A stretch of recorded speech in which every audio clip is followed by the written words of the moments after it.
Hey, what's up, everybody? It's your boy Tay Day all day once again, here giving you guys some more feed on another subject. Make sure you follow me on Instagram at Nikos Logic, Nekos Logic. Hey, guys, today I want to talk to you a little bit about, I just want to kind of know what your opinion is on the matter. You know, what do you think? So if you're not a sports head, I'm sorry, but if you want to continue listening in, please do, because this is not just about sports. This is about people's lives. This is about anybody that has been to school or in school, any college athlete, anybody that has a child that is a college athlete, because this to me is wrong. So if you do keep up with sports, then you should know that they do have conversation going around back and forth every once in a while about if college athletes should get paid. Now, at face value, a lot of people will say that college athletes should not get paid. They're there for their education. Nah, that's face value for me. So you see them, okay, in the past, nobody's ever got paid. It wasn't something that they really raised the question to. But the money that these college athletes are coming in and bringing in nowadays, and for the opportunity for these athletes to actually have money or to make a career after they graduate from school, or even if they graduate from school, are very low. Now, these college coaches are making millions of dollars a year as a college basketball coach or a football coach. Now, that's a huge jump from doing high school and how much a high school coach is getting paid versus a college coach.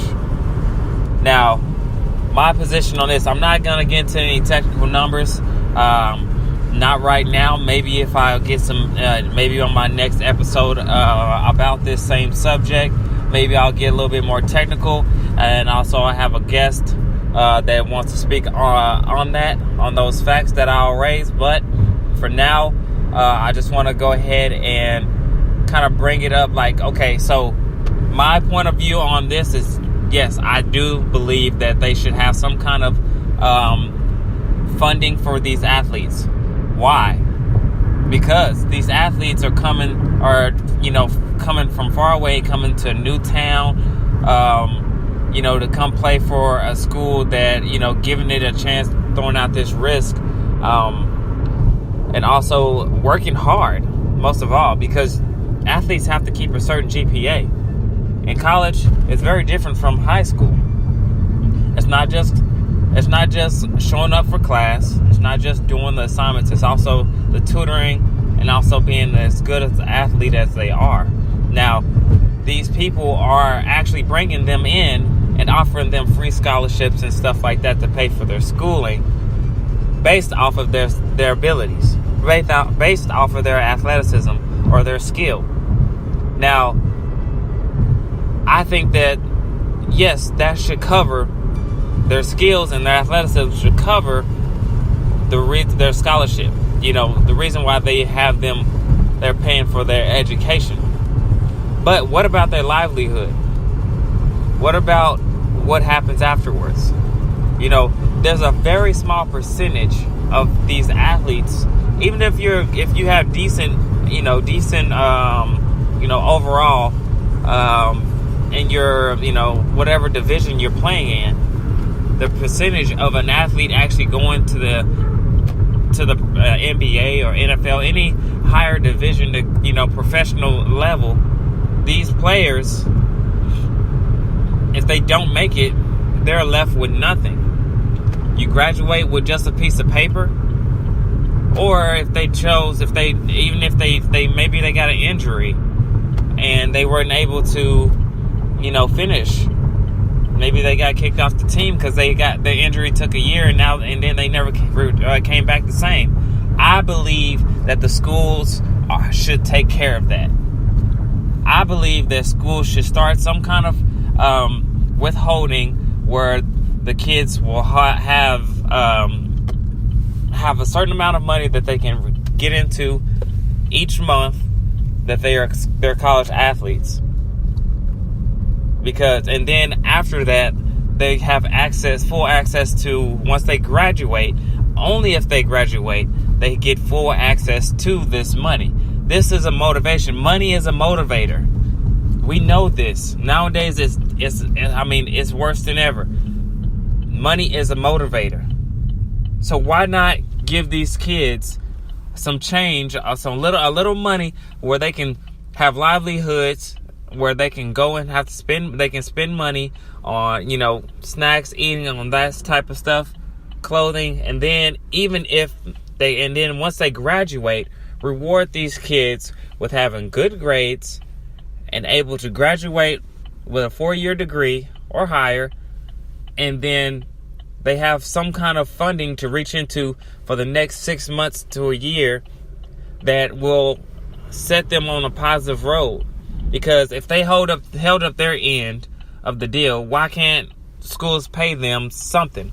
I'm not saying pay these guys $100,000 to go play basketball or football, whatever sport they're playing, for 4 years, and then they have $100,000. I'm saying just give them guys 30, give them some kind of, I'm saying maybe 30, 40 grand, an average for whatever their degree is. Once they graduate, give them some money to be able to start, give them something to flow as. Because what happens is, especially for the kids that are coming from these bad neighborhoods and things of that nature, these kids are doing their best they can to get out of these neighborhoods or to get into a better life. What if they don't cut it? What if they catch an injury? What if they don't cut it, but they still get their degree? And then on top of that, now you sending them back home, back into the neighborhood, back around the same people that they've been trying to get away from all their lives. And then you put them back in that, and it's depressing. How do you expect somebody to overcome this livelihood that they are used to, the one that they've been trying to fight, and then for you to drop them like a bad habit because now you have no connection? They got their degree. You're holding them to a higher standard as an athlete, as a student athlete, but you brought them in based off of their athleticism or skills in a certain sport or multiple sports. And then you tag on all these responsibilities. On top of that, they have to change their perception, their livelihoods whenever they are on your campus, because they are public figures, and you're not paying them a dime to, once they get a degree. I mean, there's plenty of athletes that come in and did not make the cut, and then they have to come back, and then they're working these minimum wage jobs. And I don't agree with that.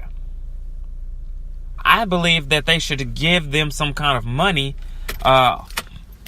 in some kind of account, so once they do graduate, they have access to 10, 20, 30 grand, whatever the amount is agreed upon, depending on the athlete and their position.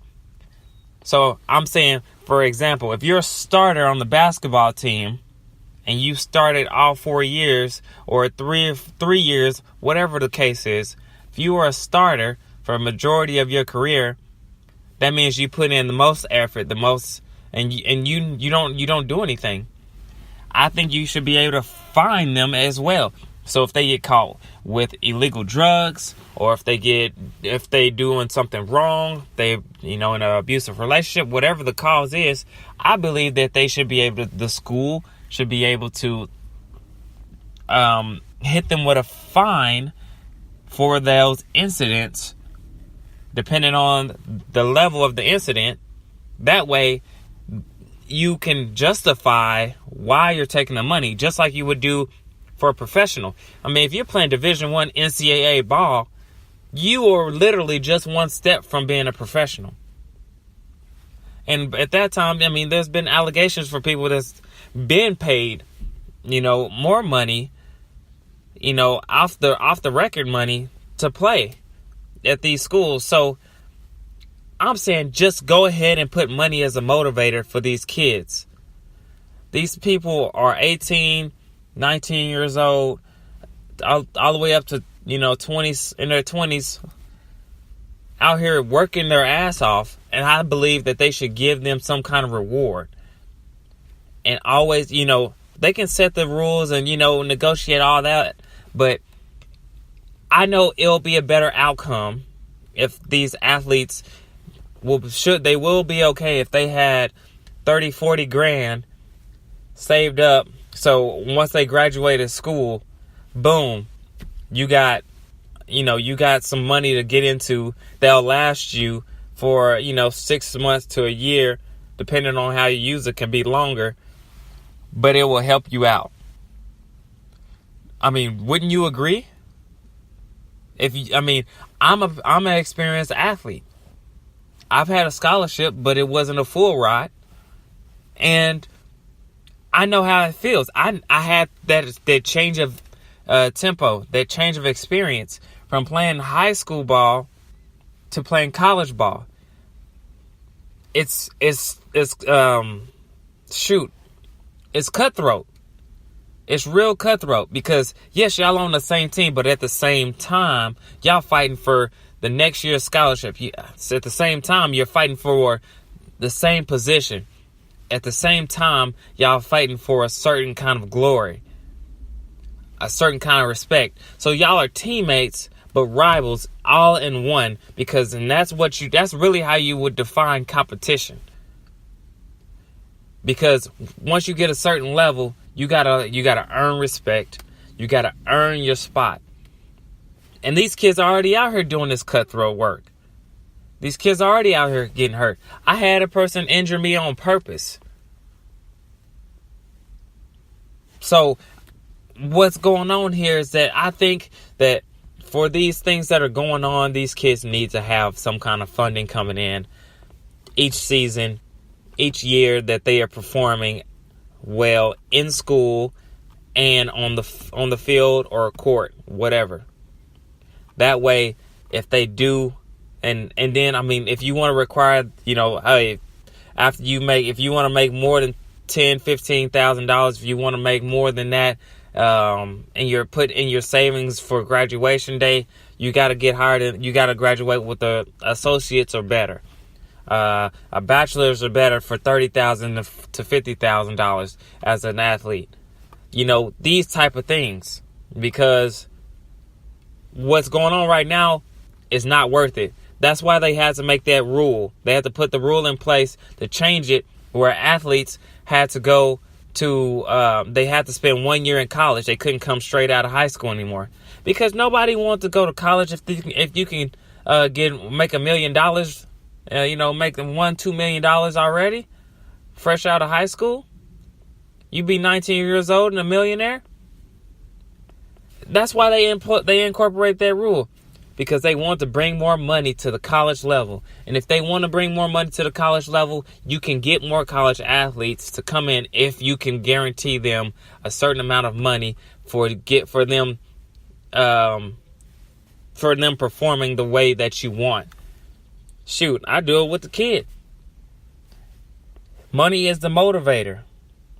You can tell anybody. It's natural, So that's my biggest thing right now, is I just want to talk to you guys and see, what is your point of view on that? Do you believe that a college athlete should be paid? And why do you believe they should be paid? So let me know. Make sure you comment on my Spreaker Studio. Please don't forget to follow me on Instagram at Nikos Logic, Nekos Logic. Tay Day all day is out, peoples.